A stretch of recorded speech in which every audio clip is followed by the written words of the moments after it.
네, 안녕하세요. 연합인포맥스 이마람 특파원입니다. 오늘 뉴욕 현지 시간으로 3월 24일 3대 지수 상승 마감했습니다. 경제 지표가 호조를 나타냈고 또 반도체주를 비롯한 기술주가 랠리를 보이면서 주가가 상승했습니다. 시황 같이 보겠습니다. 오늘 다우존스 33억 평균 지수 전장 대비 1.02% 상승 마감했습니다. S&P 500 지수는 전장보다 1.43% 상승 마감했습니다. 나스닥 지수는 전장 대비 1.93% 상승 마감을 하면서 가장 큰 폭의 상승세를 보였습니다. 네, 오늘 뉴욕 증시 전 섹터 상승세를 보였습니다. 특히 기술 관련 업종이 2.7% 이상 상승을 하면서 강한 랠리 흐름을 보였습니다. 오늘 장은 기술주를 비롯한 반도체주의 큰 약진이 두드러졌습니다. 네, 오늘 시장에 대한 전문가 멘트인데요. 이제 최근 몇 주 동안 정말 많은 시장의 변동성이 있었기 때문에 오늘 발표된 경제 지표가 호조를 나타내면서 투자자들 일부가 피킹업 네임스, 이제 저점 매수를 하고 있다라고 설명을 했습니다. 이에 따라서 일종의 바운스, 주가의 반등이 발생을 했다고 설명을 했습니다. 네, 월스트리트 저널 역시 이제 주가가 전일의 매도세에서 반등했다고 설명을 했습니다. 네, BNP 파리바의 수석 전략가인데요. 2월 중순까지 모두가 오르는 금리에 대해서 걱정을 하고 있었다. 그리고 나서 이제는 all about the war, 모든 게 이제 전쟁이 중심이 된 장이 되었다가 현재는 이제 이 모든 우려가 뒤섞인 상황이다라고 얘기를 했습니다. 이 같은 환경에서 진짜 챌린지는 너가 무엇을 매수하느냐가 정말 이제 중요한 문제라고 했습니다. 네, 이런 말이 있죠. 이제 긴축이 시작이 됐고 또 세계 경제 둔화에 대한 우려가 계속해서 이어지고 있지만 그렇다고 해서 우리가 지금 가지고 있는 유동성을 그냥 손 놓고 있을 수는 없기 때문에 어떤 종목을 선택할지 선별을 잘 해야 한다라는 의미입니다. 이렇게 설명했습니다. You can sit in cash. 이제 이렇게 손 놓고 투자를 할 수 없는 상황은 아니기 때문에 어떤 종목을 고르느냐가 정말 요새 장에서는 정말 중요한 요인이다라고 설명을 했습니다. 네, 오늘 종목 중에서는 엔비디아와 인텔 등 반도체주가 랠리를 보이면서 주가 반등을 이끌었습니다. 이제 엔비디아 같은 경우는 며칠 전에 투자자들의 날을 가졌었는데요. 이 투자자들의 날에서 엔비디아 같은 경우는 자사가 개발하고 있는 차세대 로드맵 중에는 자사의 반도체 칩에 인공지능을 포함하는 구상을 하고 있다라고 밝혔습니다. 네, 엔비디아의 이제 장기간 사업 플랜에 대해서 투자자들 및 월가 투자 기관들도 다소 긍정적인 모습입니다. 도이치방크 같은 경우에는 엔비디아가 AI를 소프트웨어와 하드웨어에 이제 통합시키는 이런 시도를 굉장히 우호적으로 평가를 하는 멘트를 했습니다. 네, 엔비디아에 관련해서 계속해서 월가가 긍정적인 투자 의견을 내고 있습니다. 이외에도 오늘 아마존, 애플, 마이크로소프트, 우버, 리비안 오토모티브 등에 대한 긍정적인 투자 의견이 나왔습니다. 네, 최근에 이제 유가가 폭등을 하면서 아마존 같은 경우는 이제 배송을 해줘야 되기 때문에 이에 대한 어떤 좀 부담이 높아지지 않겠느냐라는 우려가 있었는데요. 이날 모건 스탠리가 아마존에 대한 비중 확대 투자 의견을 유지를 하면서 이런 유가 상승에도 회사의 이제 수익성이 상당히 좋아 보인다라고 얘기를 했습니다. 모건 스탠리 동시에 마이크로소프트에 대해서도 비중 확대 의견을 유지를 했습니다. 네, 뱅크 오브 아메리카 같은 경우 우버에 대한 매수 의견을 유지를 했습니다. 네, 이제 또 뉴욕시가 오늘 이런 방침을 밝혔는데요. 네, 뉴욕은 이제 우버가 가장 많은 수익을 거둬들이는 위치 중에 한 곳인데요. 뉴욕에 있는 모든 택시 차량을 우버 앱에 등록시키겠다 이런 취지의 발언을 하면서 우버의 주가 역시 이날 4% 이상 상승을 했습니다. 네, S&P 주요 종목 맵인데요. 오늘 좀 정말 좋은 흐름을 보였죠. 아마존 이제 보합 수준에서 마감을 했습니다. 이에 마이크로소프트, 애플, 구글, 테슬라 모두 1% 이상 상승하는 흐름을 보였습니다. 엔비디아의 경우 거의 10% 가까이 급등을 하는 모습을 보였고요. 또 다른 반도체주인 인텔 역시 7% 가까이 올랐고 퀄컴이 4% 가까이 올랐습니다. 대표적인 반도체주 AMD 역시 5.8% 올랐습니다. 네, 이제 러시아와 우크라이나 전쟁이 두 달째로 접어들고 있지만 오늘 같은 경우 하루 기준으로 위험 선호 심리가 조금 회복이 되면서 비트코인의 가격도 반등을 했습니다.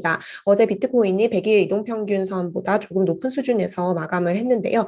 이로 인해서 비트코인의 이제 흐름이 조금 더 강세 흐름을 보일 수 있다라는 분석이 나오고 있습니다. 네, 오늘 주가에 강한 상승 탄력을 준 것은 역시 미국의 경제 지표입니다. 오늘 발표된 고용 지표인데요. 미국의 한 주간 있었던 실업보험 청구자 수가 대폭 감소하면서 미국의 견조한 고용 시장을 다시 한번 드러냈습니다. 지난 19일로 끝난 한 주간 실업보험 청구자 수가 전주보다 2만 8천 명 감소한 18만 7천 명으로 집계가 됐습니다. 이는 이제 1969년 이후 최저 수준이라고 합니다. 미국의 고용 시장이 역사적인 강세를 이어가고 있고 또 거의 완전 고용 시장에 근접했다는 것을 다시 한번 드러내준 셈입니다. 주가에 굉장한 어떤 상승 탄력으로 작용을 했습니다.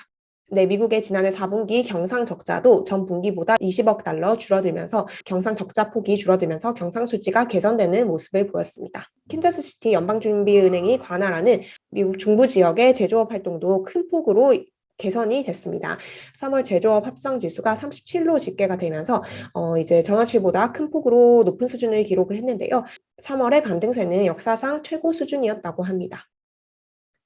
네, 이제 최근에 다시 좀 상승세를 이어가면서 시장을 긴장하게 만들었던 유가도 오늘 좀 하향 조정이 되었습니다. 5월물 WTI 가격이 다시 반락을 해서 113달러대에 마감을 했고요. 브렌트유 가격은 119달러대로 마감을 하면서 120달러 아래로 내려갔습니다. 네, 이제 오늘 또 러시아에 대한 여러 제재가 발표가 되었습니다. 오늘 이제 벨기에 브뤼셀에서 나토 동맹국 지도층과 G7 정상 그리고 유럽연합 지도자 그리고 조 바이든 대통령이 회동을 했는데요. 이에 따라서 러시아에 대한 추가 제재가 발표가 되었습니다. 이제 공식적인 발표가 있기 전에 CNBC에서 보도를 했었는데요. 네, 미국의 추가 제재부터 살펴보면요. 미국은 이제 약 400명에 달하는 러시아 개인과 주체에 대한 추가적인 제재를 발표를 할 것으로 보입니다. 새로운 제재 명단에는 러시아 철도청 그리고 러시아 드론 업체 등 이제 군수 업체들이 대거 포함이 됐고요. 또 우크라이나 대통령의 암살 임무를 맡은 것으로 전해진 러시아 용병을 운용하고 있는 것으로 알려졌죠. 와그너 그룹 등을 이제 제재 명단에 포함을 했습니다. 또 영국 같은 경우는 러시아 은행 6군데를 러시아 최대 민간은행인 알파뱅크를 포함한 6군데의 추가 은행을 추가로 제재 대상에 등록을 했습니다. 또 이제 세계 최대 다이아몬드 생산업체인 알로사 등도 제재 명단에 올렸고요. 개인 중에서는 이제 러시아의 석유 재벌, 러시아 외무장관의 의붓딸, 블라디미르 푸틴 대통령의 측근인 러시아 스베르뱅크 대표, 그 틴코프뱅크의 설립자 등을 이제 개인 제재 대상에 올렸습니다.